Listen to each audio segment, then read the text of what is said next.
Hello students. हम पढ़ रहे हैं हमारा 6 चैप्टर ज्योग्राफी का।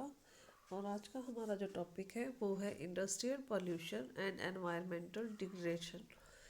तो इंडस्ट्रीज़ का जो पोल्यूशन है और जो एनवायरनमेंट डिग्रेड हो रहा है उसके बारे में हम पढ़ेंगे। यहाँ पर टॉपिक हमारा शुरू हो रहा है। Although industries contribute significantly to the India's economic growth and development, हालांकि जो इंडस्ट्रीज़ हैं ये कंट्रीब्यूट करती है इंडिया के इकोनॉमिक ग्रोथ और डेवलपमेंट के अंदर।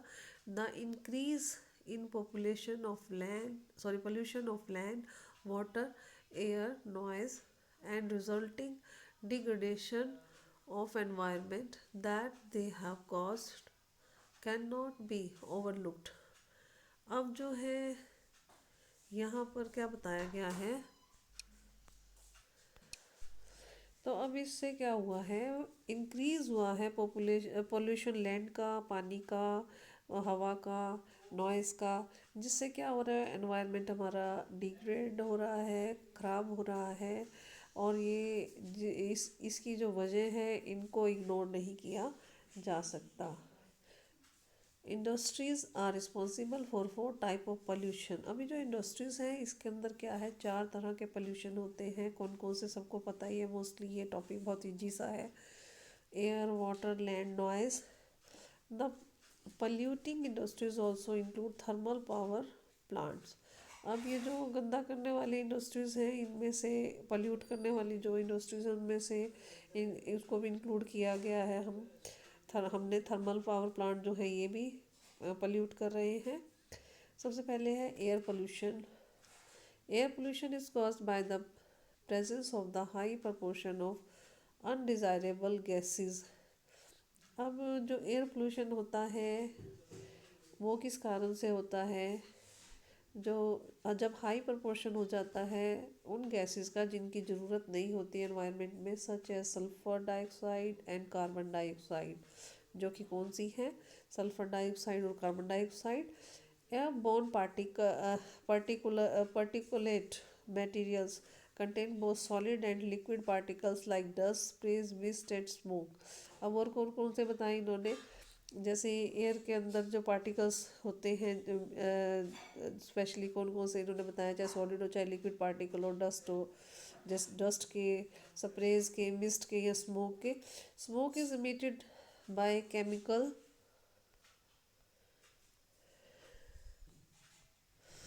And paper factory. अब स्मोक जो है कहाँ से, कौन सी फैक्ट्रीज में से निकलता है, चाहे केमिकल की है चाहे पेपर की है।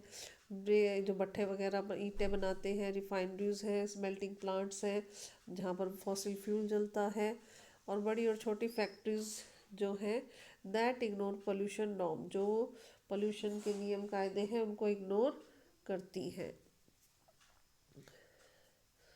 Toxic gas leaks can be very hazardous with long term effect. लंबे समय तक अगर कोई टॉक्सिक गैस जो है वो लीक करती है तो वो भी खतरनाक है, उसके भी बहुत खराब जो खतरनाक प्रभाव वो पड़ता है उसका। Are you aware of the Bhopal gas tragedy that occurred. क्या आप अवेयर हो, जो जैसे कि भोपाल में गैस ट्रेजिडी हुई थी, 8th क्लास में चैप्टर था जो हमने पढ़ा था। Air pollution adversely affected human health, animals, plants, buildings and the atmosphere as a whole। अब जो ये एयर पोल्यूशन है ये बहुत बुरा प्रभाव डालता है ह्यूमन की हेल्थ पर, एनिमल्स पर, प्लांट्स पर, बिल्डिंग्स पर, और जो भी एटमॉस्फेयर है उस पर ओवरऑल बहुत बुरा प्रभाव डालता है। नेक्स्ट है आपका water pollution. Water pollution is caused by organic and inorganic industrial waste. जो वाटर पोल्यूशन है वो होता है ऑर्गेनिक और इनऑर्गेनिक इंडस्ट्रियल वेस्ट से, and effluent discharge into rivers, और जो भी जो रिवर्स के अंदर जो फैक्ट्री का वेस्ट मटेरियल है उनको डाल दिया जाता है उसकी वजह से। The main culprit in this regards the paper, pulp, chemical, textile and dyeing, petroleum refineries, foundries and electroplating industries that let out dyes। अब इनका जो मेन अपराधी कौन है, कल्प्रिट कौन है, इसमें इंडस्ट्रीज के नाम लिख दिए हैं, paper pulp, chemical, textile, dyeing and dyeing जो है ये काफ़ी सारी टेक्सटाइल्स के नाम दिए हुए हैं जो क्या करती है ये इंडस्ट्री। इन इंडस्ट्रीज से जैसे डाई और जो भी detergent, acid, salt, heavy metals like lead और mercury, pesticides, fertilizer, synthetic chemicals और कार्बन, प्लास्टिक्स, रबड़ एक्सेट्रा, ये सब चीज़ें निकलती हैं और ये वाटर बॉडीज जितनी भी होती है उसके अंदर मिलती हैं। Fly ash, phosphogypsum and iron and steel slags are the major solid waste in India. ये जो जिप्सम है, आयरन और स्टील्स का जो स्लैग्स वगैरह जो बच जाता है वो सब क्या है, सॉलिड वेस्ट मटेरियल है इंडिया के अंदर। नेक्स्ट है आपका थर्मल पॉल्यूशन। थर्मल पॉल्यूशन क्या है यहाँ पर, thermal pollution of water occurs when hot water from factories and thermal plants is drained into rivers and ponds before cooling। जो वेस्ट वाटर होता है थर्मल प्लांट्स का या फैक्ट्रीज का, जो गर्म जो होता है हॉट वाटर जो यहाँ से निकलता है इन फैक्ट्रीज से, उनको बिना ठंडा किए जब रिवर्स में और पोर्ट्स के अंदर डाल दिया जाता है तो इसे कहा गया है thermal pollution. What would be the effect on aquatic life. अब इससे जो जलीय जीवन है उसके ऊपर क्या प्रभाव पड़ता होगा। Waste from nuclear power plant, nuclear and weapon production facilities caused cancer, birth defect. अब यहाँ पे जो वेस्ट न्यूक्लियर पावर प्लांट से निकलता है तो या वेपन बनाने वाले जो जहाँ फैसिलिटीज़ है वहाँ से जो निकलता है तो उससे क्या क्या होता है, कैंसर, बर्थ डिफेक्ट, मिसकैरेजेस होते हैं। Soil and water pollutions are closely related. अब जो सोयल है और वाटर पोल्यूशन है दोनों ही बहुत नज़दीकी रिलेट करते हैं। Dumping of waste specially glass, harmful chemical, industrial influence, packaging, salt and garbage render the soil useless। अब ये जो हार्मफुल केमिकल है या इंडस्ट्रियल इन्फ्लुएंस, जो पैकेजिंग, सॉल्ट या जो भी ये चीज़ें हैं कचरा वगैरह जिनको कि डंप कर दिया जाता है लैंड के अंदर, इससे क्या होता है सोइल को भी क्या कर देते हैं, यूजलेस बना देते हैं। Rain water percolates the soil carrying the pollutants to the ground and the groundwater also gets contaminated। अब बारिश होने से क्या होता है, ये सब जो है सतह पर आ जाते हैं ग्राउंड के और इससे क्या होता है ग्राउंड का जो वाटर होता है वो भी ख़राब हो जाता है। नेक्स्ट क्या है आपका noise pollution. Not only results in irritation and anger. अब इससे से जो है नॉइज़ पोल्यूशन से इरिटेशन और गुस्सा ही नहीं आता। It can also cause hearing impairment, इससे सुनने की शक्ति भी कम होती है। इंक्रीज हार्ट रेट, जो हार्ट रेट है वो बढ़ जाता है, ब्लड प्रेशर बढ़ जाता है और दूसरे जो है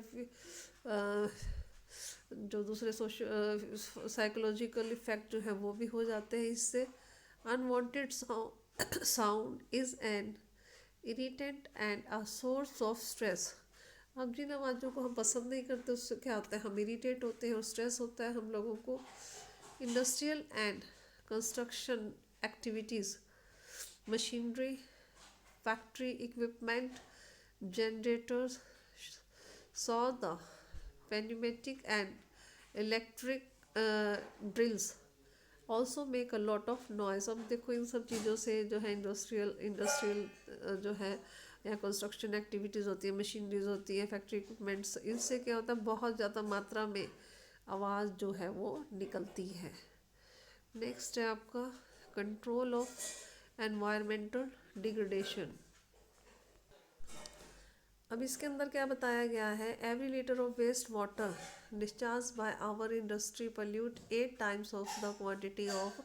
जितने लीटर जो है वेस्ट वाटर को डिस्चार्ज किया जाता है इंडस्ट्रीज़ का जो ख़राब जो भी होता है वो 8 गुना जैसे 1 लीटर जो है 8 गुना पानी को वो खराब, साफ पानी को वो खराब कर देता है।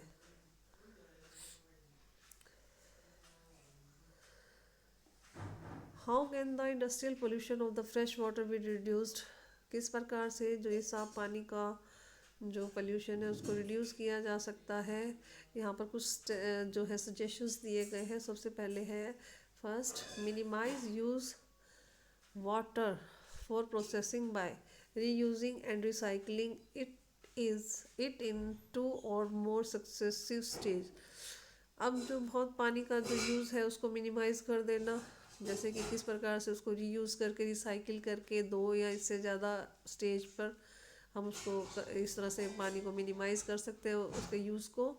सेकंड है harvesting of rain water to meet water requirement. Harvest करके बारिश के पानी को इकट्ठा करके जिससे कि जो वाटर रिक्वायरमेंट्स है उसको पूरा किया जा सके। थर्ड क्या है, ट्रीटिंग हॉट वाटर, जो भी हॉट वाटर होता है उसको ट्रीटमेंट देकर मतलब कूल करके उसको एंड डिफ्लेंट before releasing them in the river and pond, और उनको मतलब कि पहले उनका ट्रीटमेंट करके फिर उनको रिवर्स और पॉन्ड्स में छोड़ा जाए। Treatment of industrial effluent can be done in 3 phases, तीन फेजेस में इनका ट्रीटमेंट करना चाहिए। फर्स्ट क्या है, प्राइमरी ट्रीटमेंट बाय मशीनिकल मीन्स। अब पहला मशीनों के द्वारा इनका प्राइमरी ट्रीटमेंट किया जाना चाहिए। इसमें क्या है, this involves screening, grinding, fluctuation and sedimentation. तो इसमें ये है कि भाई उसको ग्राइंड वगैरह करके उसको पीस पास के उसका जो सेडिमेंट है उनको अलग करके। सेकेंडरी ट्रीटमेंट क्या है, बायोलॉजिकल प्रोसेस के द्वारा। थर्ड क्या है, टर्शियरी ट्रीटमेंट यहाँ पर by biological, chemical and physical process, इन तीनों के द्वारा इसको साफ किया जाए। This involves recycling of waste water. इसमें क्या है कि पानी को दोबारा से रिसाइकल किया जाना। Overdrawing of groundwater reserves by industry where there is a threat to the groundwater resources also need to be regulated legally। तो ये जो है पानी को जो ओवरड्रॉ किया जाता है अंडरग्राउंड वाटर को इंडस्ट्री के अंदर रिजर्व कर लिया जाता है और ड्रॉ करके, ये भी ग्राउंड वाटर के लिए ख़तरा है। और इस रिसोर्स के लिए क्या करना चाहिए, एक लीगली मतलब कानूनी कुछ ऐसा बनाना, कानून को इस प्रकार से कुछ बनाया जाना चाहिए कि कानून के दायरे में रहकर ये काम किया जाए। Particulate matter in the air can be reduced by fitting smoke stacks to factories with electrostatic precipitator. तो यहाँ पर ये क्या बताया है कि जो अब एयर को साफ रखने के लिए जो फैक्ट्री से जैसे धुआं वगैरह निकलता है तो इसमें जो है स्मोक स्टैक्स जो चिमनियाँ वगैरह हैं वो लगाई जानी चाहिए। Electrostatic precipitators, fabric filters, scrubbers and inertial separators, जो कि मतलब कि अलग अलग सेपरेट मतलब जो हानिकारक गैसें हैं उनको अलग कर दे, तो मिट्टी के पार्टिकल्स को, धुएं को अलग कर दे। तो इस प्रकार के ये जो इक्विपमेंट्स हैं ये लगाए जाने चाहिए। Smoke can be reduce by using oil gas instead of coal in the factories. अब जो धुआं है उसको भी कम किया जा सकता है ऑयल या गैस का इस्तेमाल करके, बजाय कि कोयल का इस्तेमाल किया जाए फैक्ट्रीज के अंदर। Machinery and equipment can be used and generators should be fitted with silencers। अब मशीनरी और जो इक्विपमेंट्स हैं और जो जनरेटर्स हैं उनको उनके अंदर जो साइलेंसर वगैरह लगा दिए जाने चाहिए ताकि आवाज़ जो है उनकी कम हो। Almost all machinery can be redesign to increase energy efficiency and reduce noise. जितनी भी मशीनरी है उसको दोबारा से रीडिज़ाइन किया जाए ताकि एनर्जी को बचाया जा सके और जो आवाज़ है उसकी उसको भी कम किया जा सके।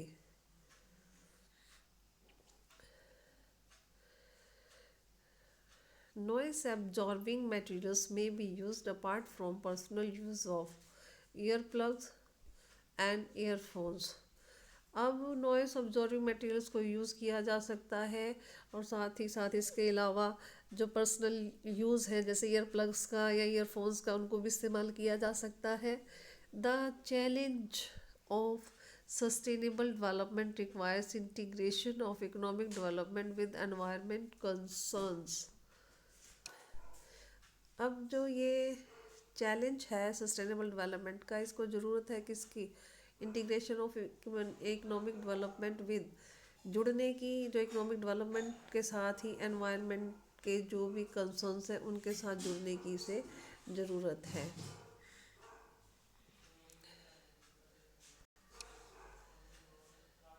अब NTPC shows the way. NTPC ने क्या रास्ता बताया इसके लिए। एनटीपीसी है क्या? NTPC is a major power providing corporation in India. मतलब ये पावर देने वाली एक कॉरपोरेशन है इंडिया की। It has ISO certification for EMS. EMS का इसके पास आईएसओ सर्टिफिकेट है। The corporation has a proactive approach for preserving the natural environment and resources like water, oil, gas and fuel in place where it is setting up power plants.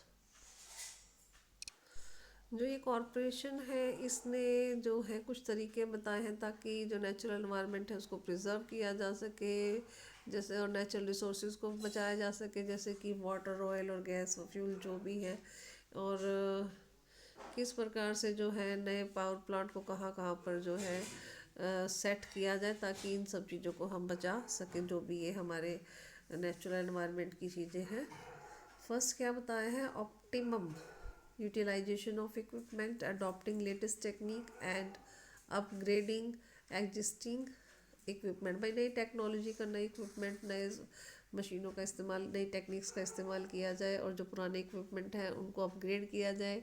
Second क्या बताया है, minimising waste generation by maximum ash utilisation. में जितना भी waste बनता है जैसे ऐश वगैरह है उसको यूटिलाइज ज़्यादा से ज़्यादा किया जा सके। थर्ड क्या बताया है, providing green belts for nurturing ecological balance and addressing the question of special purpose vehicle for afforestation.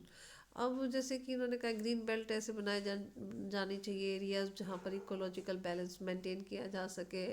और जो है अब क्वेश्चन जो है स्पेशल पर्पस व्हीकल जो होते हैं जैसे कि अफॉरेस्टेशन के लिए वो बनाए जाने चाहिए। रिड्यूसिंग एनवायरमेंटल पॉल्यूशन, जो एनवायरनमेंट के पोल्यूशन है उसको ख़त्म किया जाना चाहिए, कम किया जाना चाहिए। किस प्रकार से, through ash ponds management. Ash pond जो मैनेजमेंट करके ash water recycling system and liquid waste management ये मेथड बताया इसके द्वारा किया जाना चाहिए। नेक्स्ट है आप यहाँ पर इकोलॉजिकल मॉनिटरिंग, जो इकोलॉजी है उसकी मॉनिटरिंग, उस पर नज़र रखी जाए। Reviews and online database management for all it's power stations, और ऑनलाइन डाटाबेस मैनेजमेंट की जानी चाहिए जितने भी पावर स्टेशंस हैं उनकी। तो ये टॉपिक आपका यहाँ पर ख़त्म हो गया है। क्वेश्चन आंसर्स मैं आपको सेंड कर दूँगी। आज इतना ही। Thank you.